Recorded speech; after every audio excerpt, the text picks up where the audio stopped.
নির্বাচন কমিশন একটি সাংবিধানিক প্রতিষ্ঠান, এটাতে নিরপেক্ষতা বজায় রাখতে হয়। সরকার যে নগ্নভাবে নিয়োগটা দিয়েছে, এইভাবে নিয়োগগুলো হাসিনার আমলে হয়নি, এবং সরকার চিন্তা করছে যে 3 বছর পরে অথবা 5 ইয়ার্স পরে যে ইলেকশনটা হবে, সেই ইলেকশনের জন্য তাকে প্রস্তুত করা হচ্ছে। উনি ওই সময় যাতে সচিব থেকে একটা নগ্ন হস্তক্ষেপের মাধ্যমে আরেকটা হলো আমিদামি নির্বাচন করতে পারে। ফলত গত 17 বছর তারা যে গণতন্ত্রের কথাটা মুখে উচ্চারণ করেছে, এটা একটা ভুয়া জিনিস ছিল। তারা বাংলাদেশে গণতন্ত্র চায় না, তারা একনায়কতন্ত্র চায় এবং একটা ফেসিবাদী কাঠামোর মধ্যে থাকতে চায়। দ্বিতীয়ত যে বিষয়টা আমরা এই সংসদে শুরুতেই বলেছিলাম চুপ্পুকে বাদ দেওয়ার জন্য, কিন্তু তারা দেয়নি। 5 মাস পরে এখন কথা হচ্ছে, তাহলে তারা চিন্তা করছে নেক্সট যে ইলেকশনটা হবে, সেই ইলেকশনের জায়গায় নির্বাচন কমিশনে যাদের নিয়োগমালা বিধান অনুযায়ী সেখানে রাষ্ট্রপতির জায়গাটা থাকে। আবার যদি আমরা আমাদের জুলাই সনদ বাস্তবায়ন হয়, সেখানেও রাষ্ট্রপতির হলে ভোটিং পাওয়ার আছে। ফলত নিজেদের ভোটিং পাওয়ারটা নিশ্চিত করার জন্য একজন দলীয় রাষ্ট্রপতিকে তারা বিবেচনা করছে। রাষ্ট্রপতির ভবন বা রাষ্ট্রপতি বাংলাদেশে দলীয় হওয়া উচিত না, এবং যদি সরকার এভাবে দলীয় রাষ্ট্রপতি নিয়োগ দিতে থাকে, যেভাবে হলো শেখ হাসিনা ছাত্রলীগের একটা ছোট্ট ক্যাডারকে ধরে নিয়েছিল, বিএনপিও একই পথে যাচ্ছে, তাহলে যে রাষ্ট্রপতির যে পদটা হেড অফ দ্য স্টেট, এটা কলঙ্কিত করা হচ্ছে। যদি এই কলঙ্কজনক অধ্যায় চলতে থাকে, আমরা একটা সময় দাবি তুলব যে রাষ্ট্রপতি হলো ডিরেক্ট ভোটিং এর মাধ্যমে হতে হবে। রাষ্ট্রপতি কোনো দলীয় ব্যক্তি হইতে পারবে না, রাষ্ট্রপতি কোনো গরিব পরিবারের হইতে পারবে না। আপনার সংবিধান যে সিস্টেম, সেটা অনুযায়ী রাষ্ট্রপতি নিয়োগটা পার্লামেন্টে যারা আছেন তারা নিয়োগ করবেন, কিন্তু রাষ্ট্রপতি হলো প্রধানমন্ত্রীর পরামর্শ নিয়ে চলবেন। এখন আমরা দুটো বক্তব্য পেয়েছি। রাষ্ট্রপতির নিয়োগের ভার কে হবেন, স্থায়ী কমিটির একটা মিটিং বসলো, সেখানে আবার একজনের কাছে ন্যস্ত করা হলো। তাহলে পুরো বাংলাদেশের মধ্যে 18 কোটি মানুষের মধ্যে একজনের দায়িত্ব হলো রাষ্ট্রপতি হলো নিয়োগ দেওয়া। তাহলে পুরো যারা রাজনৈতিক ব্যক্তিবর্গ, পার্লামেন্ট, পুরো মানুষ, তাহলে তাদের কি প্রয়োজন? ফলত এটা আনডেমোক্রেটিক, এটা গণতান্ত্রিক কোনো প্রক্রিয়া না, এটাকে আমরা ধিক্কার জানাচ্ছি। দ্বিতীয়ত যে বিষয়টা আমাদের এখনো লড়াই, সেটা হলো সংস্কার।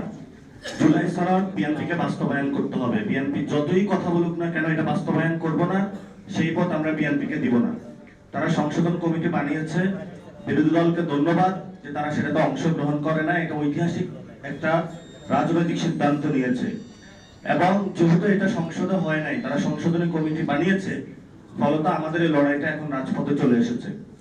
রাজপথে ইনশাল্লাহ আমরা সংসদের সামনে উপস্থিত হব। যেদিন উপস্থিত হব, ওই দিনে বাংলাদেশ ইনশাল্লাহ জুলাই সনদ বাস্তবায়ন করে ছাড়বো ইনশাল্লাহ। জুলাই সনদ কেন বাস্তবায়ন করতে হবে? প্রধানমন্ত্রীর খায়েশ হয়েছে, 10 বছর দেওয়া হয়েছে, ওনার 15 বছর থাকার খায়েশ হয়েছে। এই নির্বাচন প্রক্রিয়া, সেটা উনি স্বচ্ছ প্রক্রিয়া বিশ্বাস করেন না। আমরা বলেছিলাম যে গত 17 বছরে শুধু বিএনপি অথবা জামাতের নেতাকর্মী হওয়ার কারণে কেউ বিচারালয়ে গিয়ে বিচার পায়নি। আমরা এটা নতুন করে দেখতে চাই না। সেজন্য আমরা বলেছিলাম আলাদা সেক্রেটারিয়েট কমিটি করতে হবে, সেক্রেটারিয়েট বিল্ডিং থাকতে হবে বিচারালয়ে। সেটা করাও হয়েছিল, কিন্তু বিএনপি সরকার এসে বাতিল করেছে। প্রত্যেকটা জায়গায় আমরা আনডেমোক্রেটিক সিস্টেম দেখতে পাচ্ছি, অগণতান্ত্রিক শাসন ব্যবস্থার দিকে যাচ্ছে। ফলত এই সরকারকে জুলাই সনদ বাস্তবায়ন করতে বাধ্য করতে হবে। কারণ তারেক রহমান যিনি বলেছেন যে জনগণের ভোটে উনি নির্বাচিত হয়ে প্রধানমন্ত্রী হয়েছেন, এই ভোট একটা ভোট ছিল না, 2টা ভোটে হয়েছেন। ফলত একটা ভোট মানবেন, আরেকটা মানবেন না, এই সুবিধা আপনাকে অত দেওয়া হবে না। যেটা সত্যি বাংলাদেশের মানুষ ভোট দিয়েছে, আপনাকে ওটা মানতে হবে। যদি না মানেন, তাহলে যেই গদি জনগণের, সেই জনগণের গদি জনগণ ফেরত নিয়ে নিবে। অনেকেই সরকারি অফিসে বসেছে, মন্ত্রী, এমপি, প্রধানমন্ত্রী, গদিতে বসে মনে করা শুরু করছে এটা আমার গদি। এই গদিতে অনেক লোক গিয়েছে এসেছে, গদিটা হলো ক্ষণস্থায়ী। এই গদি বাংলাদেশের জনগণের। ফলত বাংলাদেশের জনগণের গদিতে যারা বসবে, বাংলাদেশের জনগণের পক্ষেই থাকতে হবে। তৃতীয়ত যে বিষয়টা আমাদের সবচেয়ে বড় লড়াই, সেটা হলো আমাদের ভাইদের বিচার। আমি প্রায় এই যে গ্রামে গঞ্জে গিয়েছিলাম, গত 20 থেকে 20 দিন গ্রামে গঞ্জে ঘুরেছি, অনেক জায়গায় গিয়েছি, মানুষের সাথে কথা বলেছি, ডিরেক্টলি প্রায় 2 থেকে 2.5 লক্ষ লোকের সাথে হলো পথসভা করেছি। বিভিন্ন জায়গায় হলো আওয়ামী লীগের লোক ঘোরাফেরা করতেছে।